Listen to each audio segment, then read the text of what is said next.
हम सब जानते हैं कि जय भीम का मतलब क्या है। जय भीम का मतलब है डॉक्टर आम्बेडकर की जय। डॉक्टर आम्बेडकर की जय का मतलब है उनकी विरासत और आदर्शों तथा उनके द्वारा देश को दिए गए संविधान, इन सब की जय। डॉक्टर आम्बेडकर के नेतृत्व में बना हमारा संविधान सभी देशवासियों को समानता का मूल अधिकार देता है। इस मूल अधिकार के कारण हर एक भारतवासी गरिमा में पूर्ण जीवन जी सकता है। इसी संविधान द्वारा दिया गया दूसरा बहुत ही महत्वपूर्ण अधिकार है प्रत्येक व्यक्ति को मिला हुआ मतदान का अधिकार, अर्थात वोट देने का अधिकार, जो कि हमारे लोकतंत्र का आधार है। देश के गरीब, पिछड़े और वंचित वर्गों के लिए इन दोनों अधिकारों का विशेष महत्व है। यही संविधान हमें शिक्षा का अधिकार भी देता है।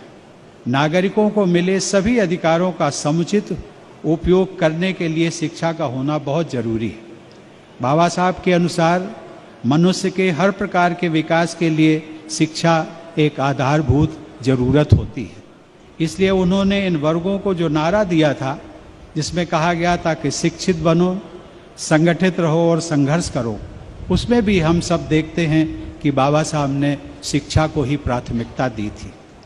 बाबा साहब के मुताबिक शिक्षा का अर्थ केवल किताबी ज्ञान तक ही सीमित नहीं होना था। उनका कहना था कि शिक्षा मनुष्य की प्रगति की कसौटी है।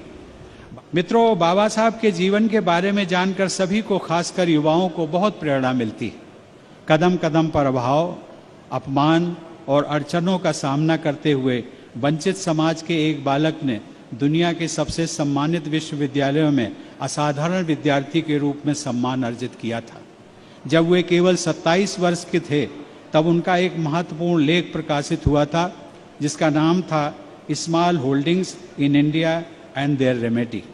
उस लेख के द्वारा डॉक्टर आम्बेडकर एक अर्थशास्त्री के रूप में स्थापित हो गए थे। बाबा साहब के जीवन का एक और महत्वपूर्ण पहलू यह है कि उन्होंने अपने सार्वजनिक जीवन में सदैव अहिंसा और करुणा का मार्ग चुना। जिन मुद्दों पर बाबा साहब को आम जनता का हित दिखता था, उन मुद्दों को वो हमेशा अहिंसा के रास्ते पर चलकर आगे बढ़ाते रहे और अंततोगत्वा उन्हें सफलता भी मिली। देश की महिलाओं को संपत्ति में बराबरी का दर्जा दिलाने के लिए उन्होंने केंद्रीय मंत्रिमंडल से इस्तीफा तक दे दिया था। उन्होंने समाज के कमजोर वर्गों, अनुसूचित जाति, अनुसूचित जनजाति और पिछड़ों के कल्याण की बात की, लेकिन इस सब के लिए उनका रास्ता हमेशा अहिंसात्मक ही रहा।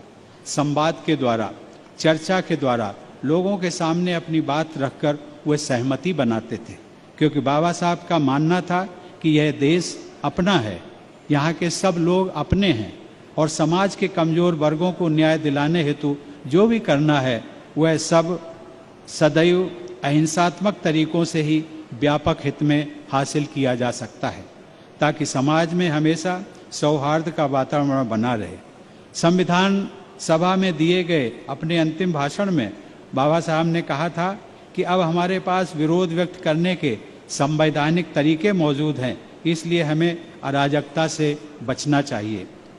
देश की हर समस्या के बारे में, चाहे वह समस्या समाज के किसी भी वर्ग से संबंधित हो, उन सभी विचारों में वे सदैव महात्मा गौतम बुद्ध के उपदेशों का, विशेष रूप से अहिंसा एवं करुणा का अक्षरशः पालन करते रहे। बाबा साहब बहुआयामी व्यक्तित्व के धनी थे।